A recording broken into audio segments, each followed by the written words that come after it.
And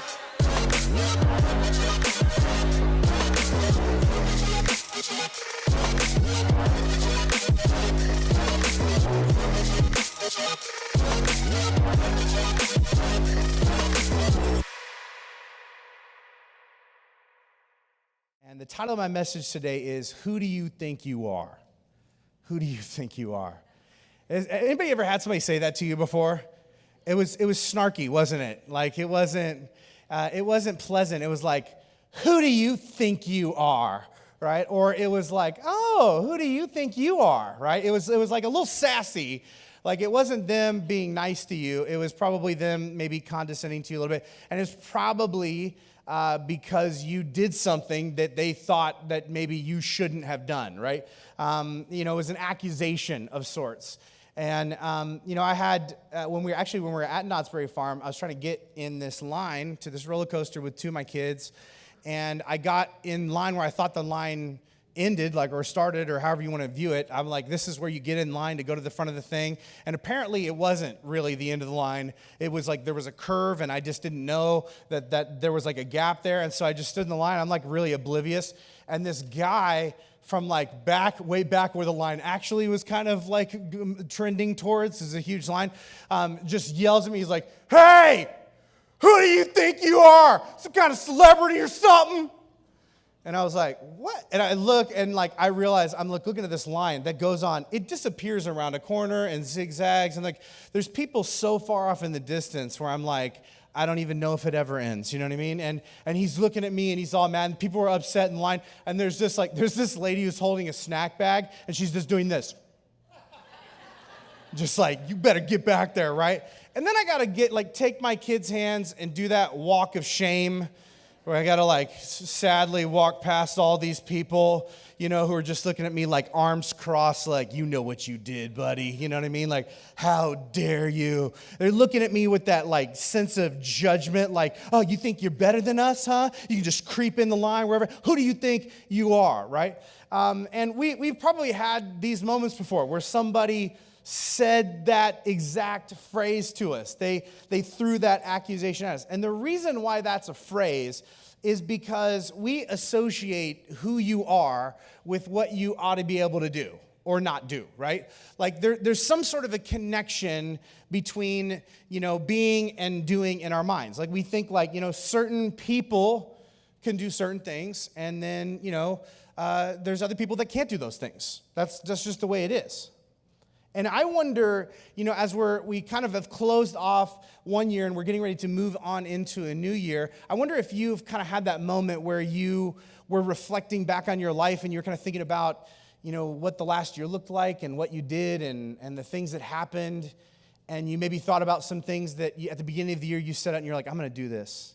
And I'm going to achieve this, and I'm going to change this, and I'm going to reach out to this goal, and I'm going to make this thing happen. And I wonder if you had a moment where you thought back through that list and realized that you didn't make it to the place that you thought you were going to, that you didn't do the things that you said that you were going to do. You set out, and then you fell short. And I wonder if in the moment that you realized that, if you asked yourself the same question. Who do you think you are? I mean, what did you think was going to happen? Right? I mean, you're never going to be able to do something like that. I mean, I know you dreamed about it, but the dream is too big for you because that's not you. You don't have it in you to get there, to do that thing. That's not the kind of person you are. When you set that goal, I mean, who do you think you are to set out in that direction? And maybe, when you kind of confess that to some people around you where you're like, you know what, it didn't really go the way I thought, and you're kind of letting some friends in on the fact that you were a little disappointed. Maybe they said some cliche things to you you gotta stay focused. That's your problem. You gotta stay focused on your goals, okay? Write it down with a chunky marker. You gotta stay focused get a big sticky pad.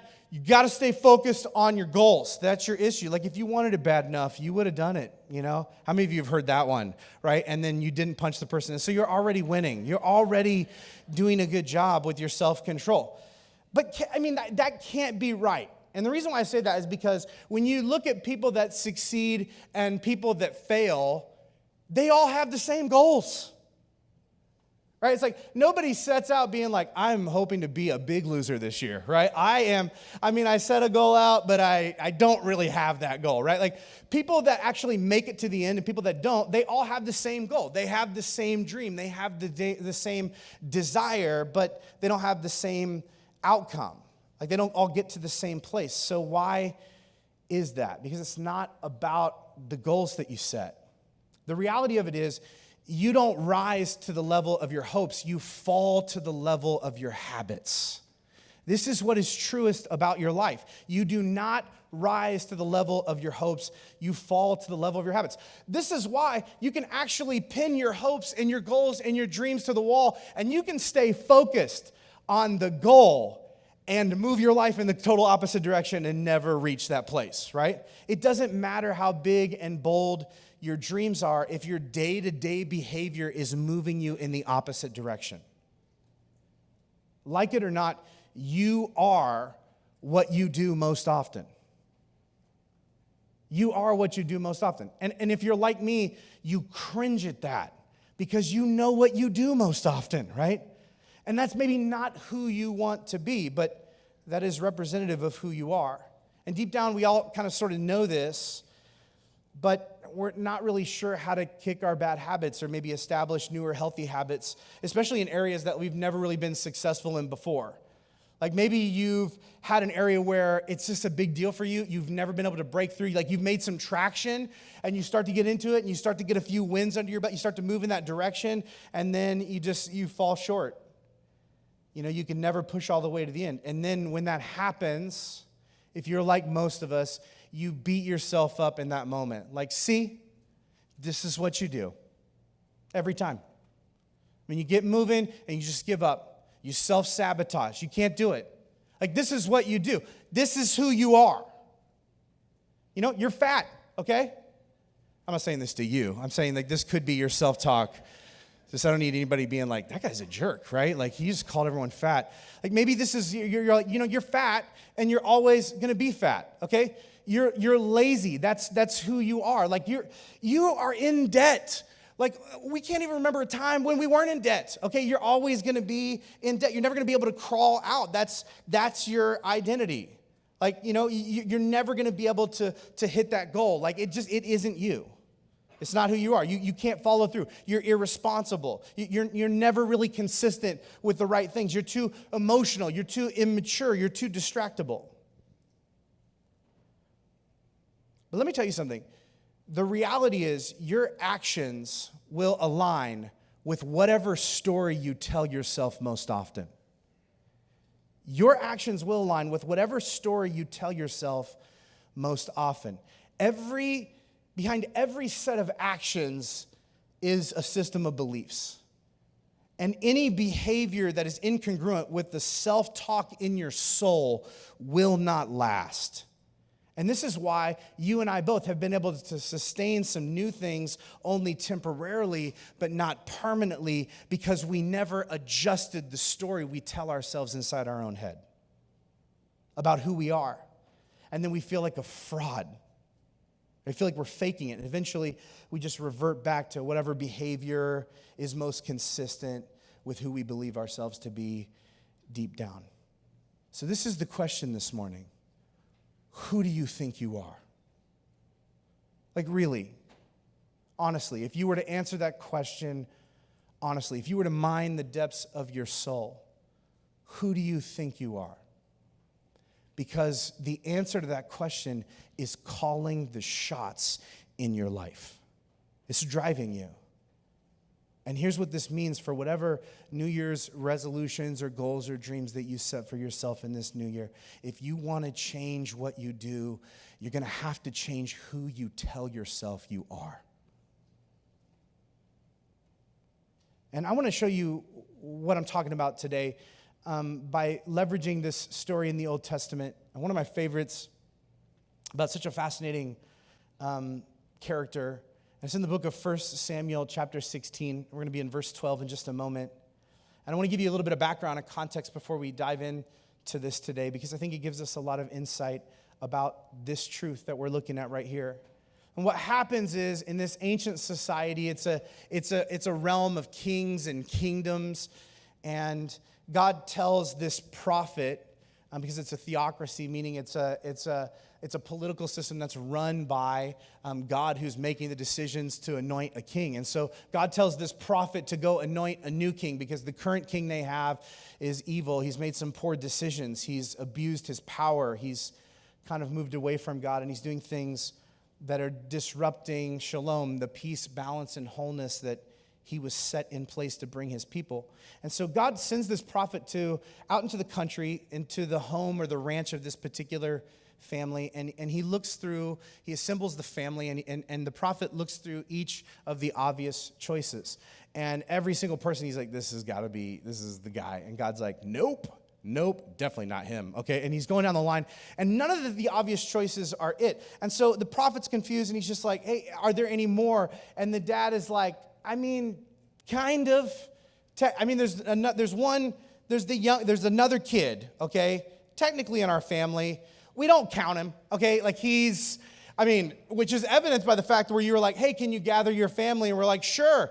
We did not invite him, okay? That says something about like kind of how we see this particular, he's 15, he's just kind of squirrely. He's out, he's doing the chores nobody wants to do because we're just like, go out in the field, be away from us, right? Like we don't get him. He's always writing weird poetry and he's playing this little harp. He's not the kind of guy who's like gonna boldly lead something. He's the guy that like when you lose a battle, like, writes a power ballad about it. Like, this is the guy. You know what I mean? He's not, you don't want to recruit, you don't want him, okay? And yet the prophet's like, you know what, just get him anyway, bring him in here.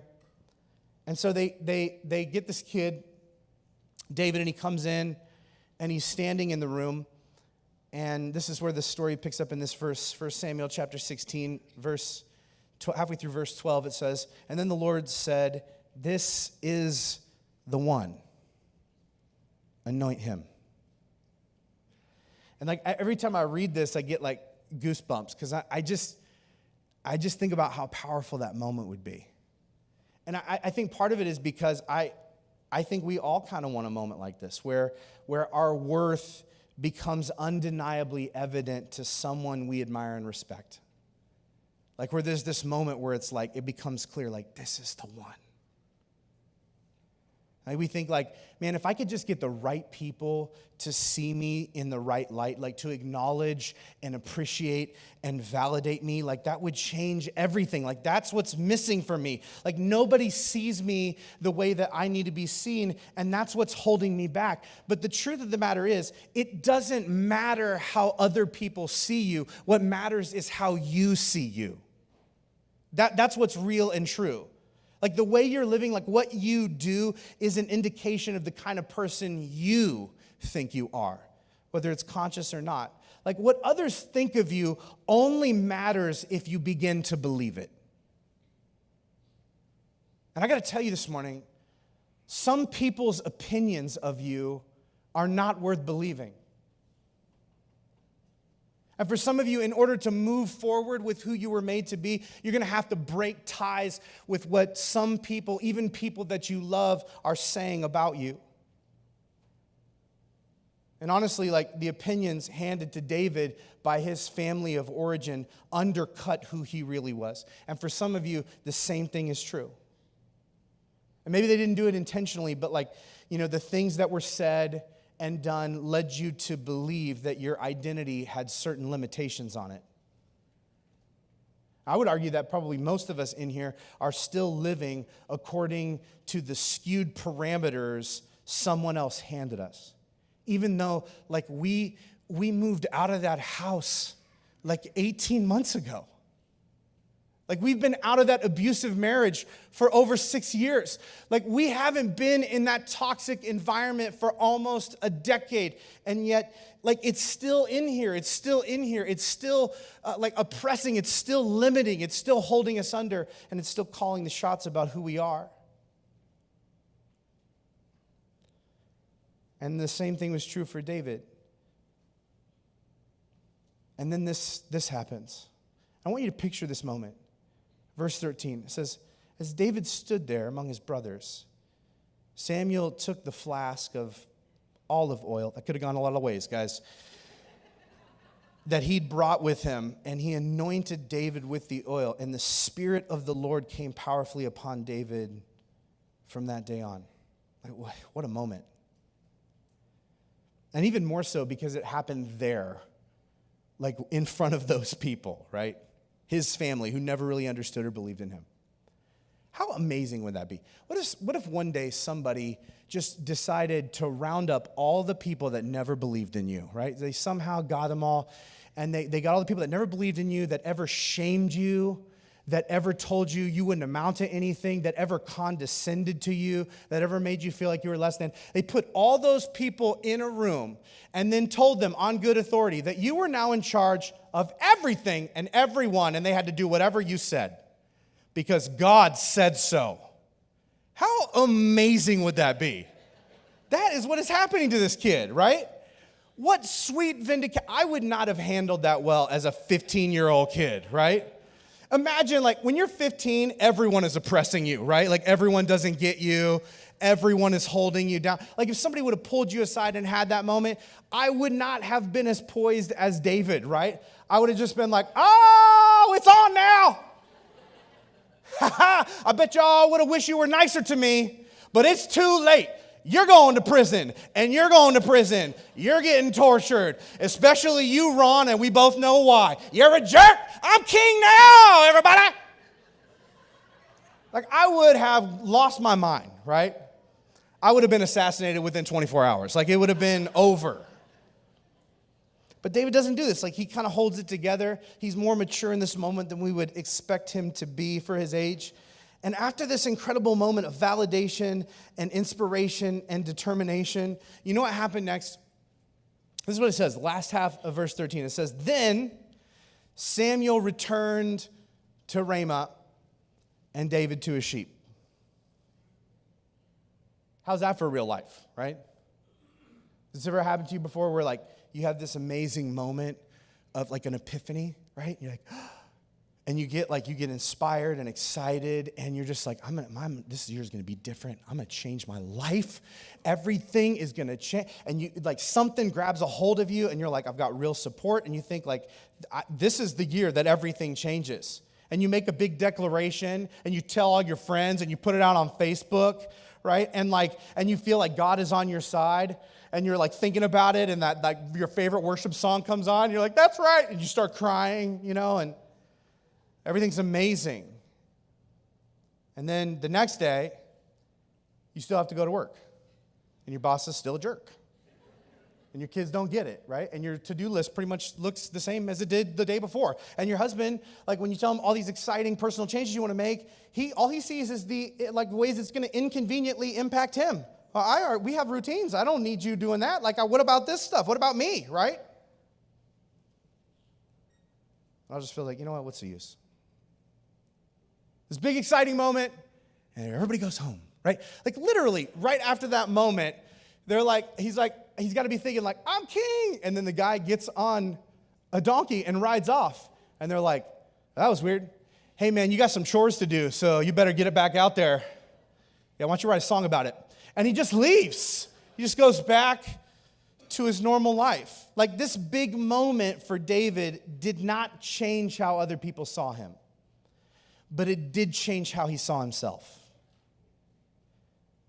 Like, after he was anointed king, nobody treated him like a king. He didn't get to move in the palace immediately. He didn't get all these special privileges the next day. He continued to shepherd sheep the next day, just like the day before. But what was different was he brought this new kingly identity with him into everything he did. He might have done some of the same things as before, but he didn't do them the same way.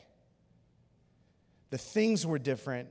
The to-do list might have been the same, but he was different. He was changed. And in fact, he leans into whatever habits and behaviors that he has control over, that he believes are going to prepare him to be this king that he's beginning to believe himself to be. And that is ultimately what it's about. You see, like, the goal of a good habit isn't to achieve something, but to become someone. The question is not really the question we ask ourselves at the beginning of every year, which is like, what do I want to do? That's the wrong question. The real question is, who do I want to be?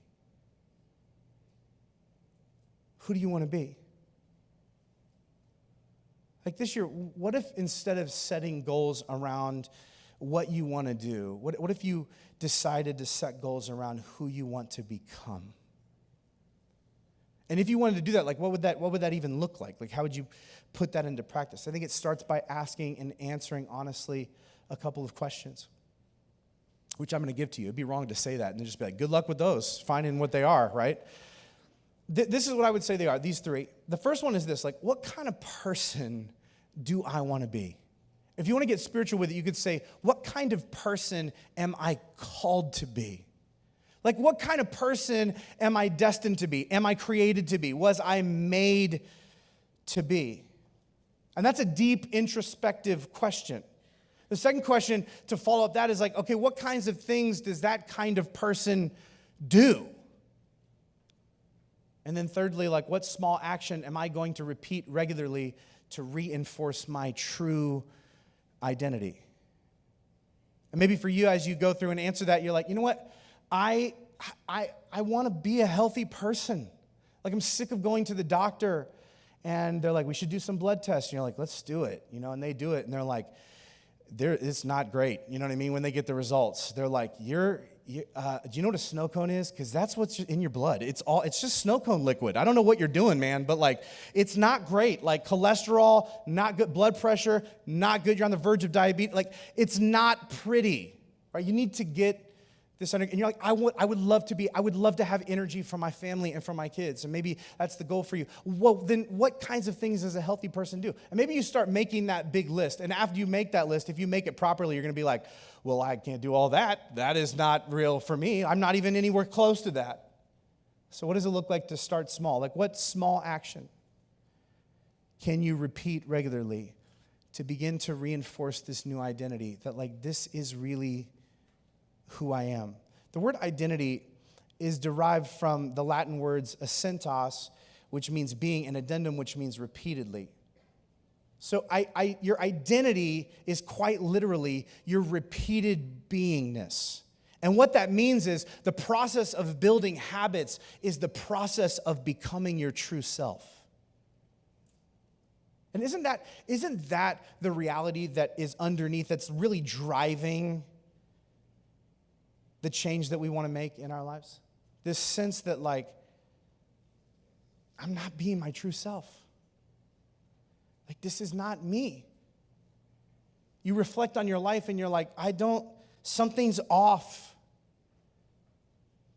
Like, something's not right. Like, I've sold myself short. Like, somewhere along the line, I started telling myself a story about who I am that just, it's not true. And I can sense it. I can feel it. There's something about the way that I'm living that isn't aligned with who I was made to be. There's this sense that there is this more noble imprint on the core of my being, and I am in conflict with it.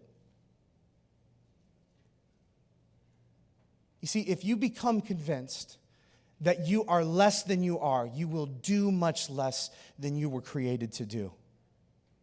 If you become convinced, and some of us have been convinced that you are less than you are, you will do much less than you were created to do. And this is why so much scripture has to do with beliefs about identity. This is why God is consistently, incrementally renaming people in the Bible. This is why he changes Jacob to Israel and Simon to Peter and Saul to Paul. It's him saying, like, I know the name you were given. I know what others say about you. Like I know the way that you've come to see yourself has limited you in so many ways, but that's not what I see. Stop lowering yourself, the way of your living, to this low level of your false identity. That's not who you are.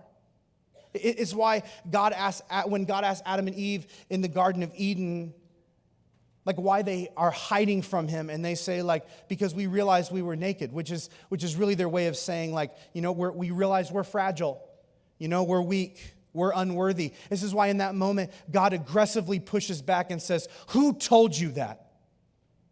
It's God's way of saying, like, that is not the true story about who you are. Someone has lied to you.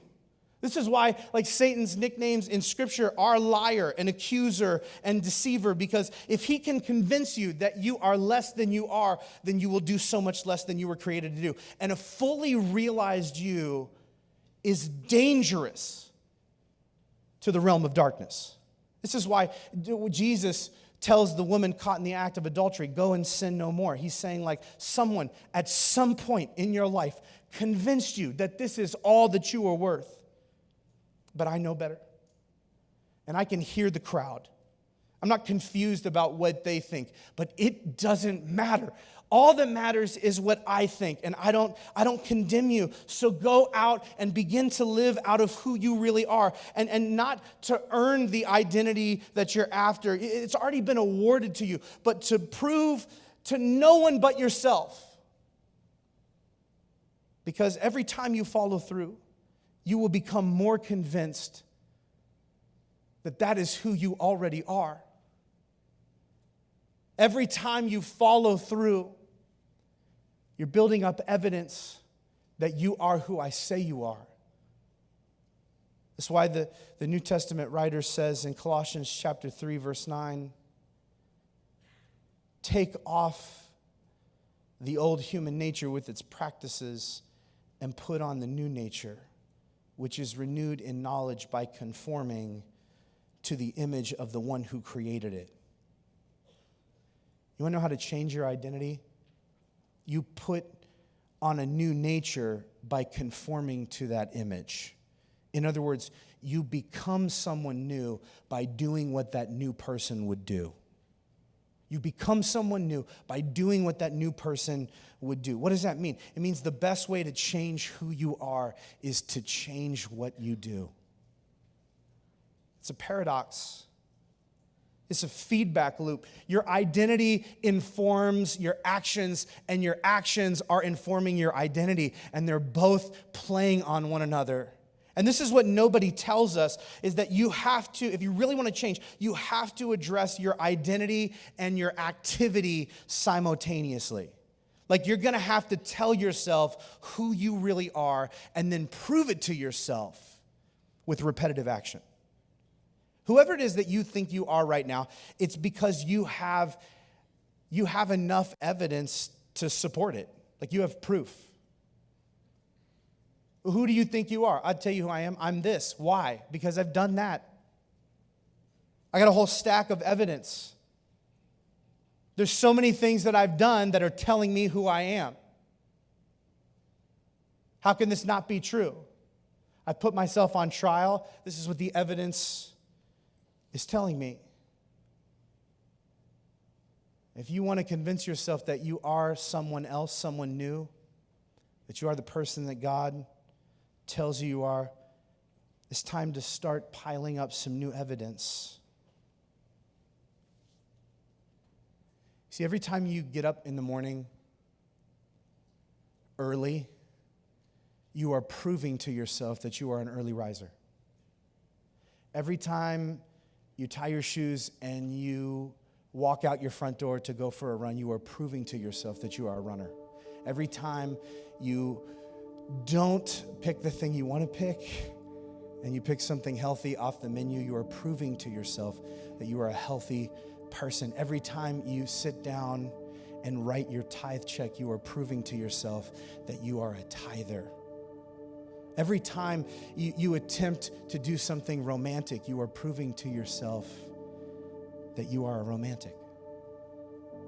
You're changing the story. Start telling yourself who you want to be and then prove it to yourself one action at a time. Every time you repeat a behavior, you are casting a vote for your identity. And what happens is the votes add up. And here's the good news. You just need a majority to win an election, okay? You don't need all the votes. You just need most of the votes, okay? That means you don't have to do things perfect all of the time. You don't have to do things right all of the time. You just have to get most of the votes. You just have to move in that direction most of the time, because the reality of it is you are what you do most often.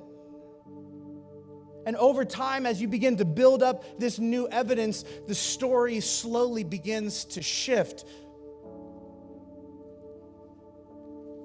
And when the accuser, when the deceiver, when the liar in your life, which is often a voice in your own head, begins to say, like, what are you doing? Who do you think you are? Because I have a lot of evidence that I'd like to present. And in that moment, you have an opportunity to say, I got my own evidence. And it's piling up day after day, moment after moment. What you say doesn't matter.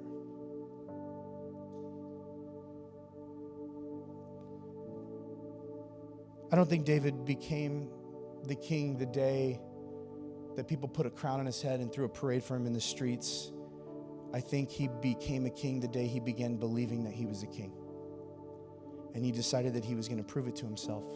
One kingly action at a time, even if it was in a field.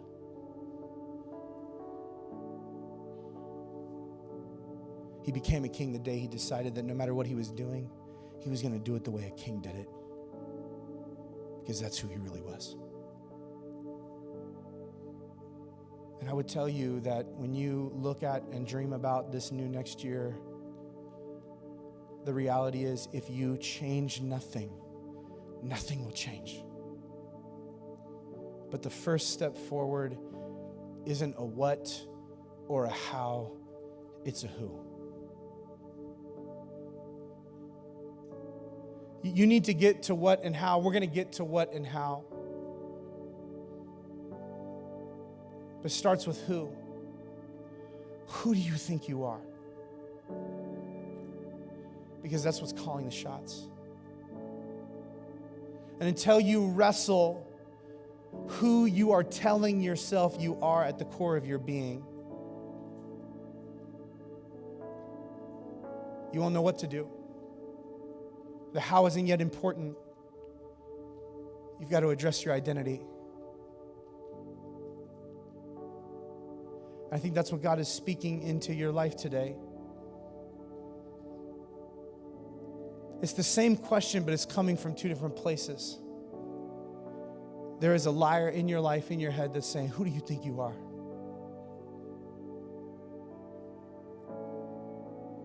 And then there's the voice of God that's saying, who do you think you are? You may think you have an idea, but I know the truth. And all these other voices that you've allowed into your life to dictate your identity, they're irrelevant. They only matter if you believe them. But that's not the truth. And I wonder where you have aligned yourself in your life and what areas of your existence that you have aligned yourself with a lie. And God wants to begin to breathe into you this morning. That is not who you are. That's not how I see you. I want to pray today that before we forge ahead into all that's next, and I know you're like, okay, yeah, but like, how am I going to do this and what? There's a reason there's 3 more weeks to this series, just to let you know. We're going to give you so much practical information, but it's all irrelevant if you don't start here. I want to pray for you this morning that God would begin to wake you up to who you really are so you can stop self-sabotaging with a false identity. Would you bow your heads across this room this morning?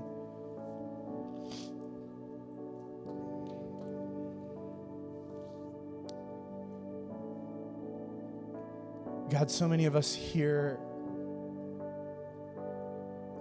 are having an experience today where it feels almost as if we are the woman caught in adultery who have been brought and thrown at your feet. There is this sense as we look back on our past, on this year, maybe on a lot of years, maybe just on this week, and we think like, there's so much evidence. that I am who I do not want to be. And that's what the crowd is screaming.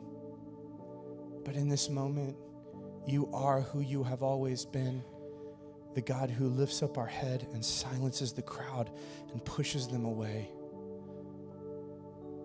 It says, I can hear them. I know what they're saying. What they say doesn't matter. I love you. I see you. I know where you have been, and I know the ways in which you have aligned your actions with a false identity. Hear this now. Hear who you really are.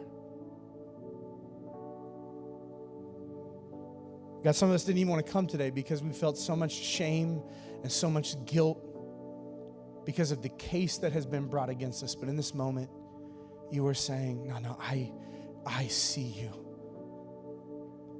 Look at yourself through my eyes. I see you. You are brave. You are bold. You are a conqueror. You're good. You're a challenger. You are noble. You are honest. You are upright. You are clean. You are sinless. This is who you are. And God, I pray that we would be able to stand up and walk out of this room after this moment and go and live according to who you say we are, the only opinion that matters. And God, as we begin to stack up the evidence for how you have always seen us, may we begin to see ourselves the same way. God, may this be our best year yet, because this is the year that we wake up to who we really are. It's in Jesus' name we pray. Amen.